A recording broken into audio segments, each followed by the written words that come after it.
ഞങ്ങൾക്ക് പൈസ ഇല്ലല്ലോ ഞങ്ങളുടെ കയ്യില്. PR ഒന്നും ഇല്ലല്ലോ. കേന്ദ്രവും കയ്യിലില്ല, കേരളവും കയ്യിലില്ല, പൈസയും ഇല്ല. ഞങ്ങൾ ഈ എണ്ണിച്ചുട്ടപ്പാപ്പം പോലെയുള്ള കാശും കൊണ്ടല്ലേ ഞങ്ങൾ ഇലക്ഷൻ നടത്തുന്നത്, പാവപ്പെട്ട ജനങ്ങളുടെ സഹായത്തോടുകൂടി. അതുകൊണ്ട് എല്ലാവരും തേങ്ങ ചിരകും, ഞങ്ങൾ ചിരട്ടേക്കും ചിരകി ജീവിക്കട്ടെ എന്റെ സുഹൃത്ത്. മലപ്പുറം തെന്മല സഹകരണ ബാങ്കിൽ നിക്ഷേപകരുടെ കളക്ടറേറ്റ് മാർച്ചും പട്ടിണി കഞ്ഞി വെപ്പ് സമരവും. ലീഗ് ഭരിക്കുന്ന ബാങ്കിൽ കോടികളുടെ തട്ടിപ്പ് നടന്നിട്ടുണ്ട് എന്നാണ് ആരോപണം. ഈ ഓണക്കാലത്ത് കഞ്ഞി വെക്കേണ്ട അവസ്ഥയിലേക്ക് അവർ എത്തിപ്പെട്ടിട്ടുള്ളതാണ്. കാരണം ഇവർ കോടിക്കണക്കിന് പല നിക്ഷേപകരായി കോടിക്കണക്കിന് രൂപയാണ് ഇവർക്ക് പല നിക്ഷേപക്കാർ കുറെ വർഷങ്ങളായി ഇവർ കയറി ഇറങ്ങിയിട്ട് പോലും ഒരു രൂപ പോലും ലഭിക്കുന്ന സാഹചര്യമാണ്. പല പ്രതിഷേധങ്ങളും ഈ ഓണ നാട് വെച്ചിട്ട് ഒരു കഞ്ഞി പട്ടിണി സമരമായി ഇവിടെ എത്തി. എന്താണ് ഇത്തരം സമരത്തിൽ സംസ്ഥാനം പൊന്നോണം ആഘോഷിക്കുന്ന ഈ സമയത്ത് ഞങ്ങളിങ്ങനെ വരാനുള്ള കാരണം ഞങ്ങളുടെ ദുരിതം കൊണ്ടാണ്, ദുഃഖങ്ങൾ പറയാൻ വേണ്ടിയിട്ട് വന്നത്. 2 വർഷമായി ഞങ്ങൾക്ക് അവിടുത്തെ നിക്ഷേപങ്ങൾ കിട്ടുന്നില്ല, തിരിച്ചു കിട്ടുന്നില്ല. എന്ന് മാത്രമല്ല അതിൽ ഇൻട്രസ്റ്റ് പോലും കൊടുക്കാൻ ബാങ്കിൽ പൈസ ഇല്ല. അതൊക്കെ തട്ടിപ്പുകൾ കൊണ്ടുപോയിരിക്കുകയാണ്. അതും ഡയറക്റ്റ് കൂടെ തട്ടിച്ചെടുത്താണ്. അതുപോലെ തന്നെ അവിടുത്തെ സെക്രട്ടറിമാർ കൂടി ചേർത്ത് തട്ടിപ്പുകളുടെ ഭാഗമായിട്ടാണ് കാര്യങ്ങൾ. ഇതൊക്കെ അന്വേഷിച്ച് റിപ്പോർട്ട് ഡിപ്പാർട്ട്മെന്റ് കയ്യിലുണ്ട്, പക്ഷേ നടപടി എടുക്കുന്നില്ല എന്നുള്ളതാണ് പ്രശ്നം.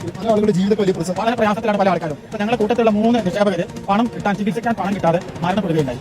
ക്യാൻസർ വന്നിട്ട് അതുപോലെ തന്നെ മാരകമായ മറ്റു അസുഖങ്ങൾ വന്നിട്ട് ഇപ്പോൾ ഒത്തിരി ആൾക്കാർ ചികിത്സയ്ക്ക് പോലും പണം കിട്ടാതെ ബാങ്കിൽ കയറി ഇറങ്ങി നരകയാതന അനുഭവിച്ച് മരണപ്പെട്ടു. ഒരു 10-25 ആൾക്കാർ ഈ പശുവിനെ വളർത്തി സമ്പാദിച്ച പണപ്പെട്ട ആൾക്കാരുടെ ഭർത്താക്കന്മാരില്ല, കുട്ടികളുണ്ട്, പ്രശ്നങ്ങളുണ്ട്, കുടുംബ പരാമർശങ്ങളുണ്ട്. അവർക്കൊന്നും ജീവിക്കാൻ ഒരു മാർഗ്ഗമില്ല. രോഗം വന്ന ചികിത്സിക്കാൻ പണമില്ല. അങ്ങനെ കഷ്ടത്തിലാണ് ആൾക്കാർ.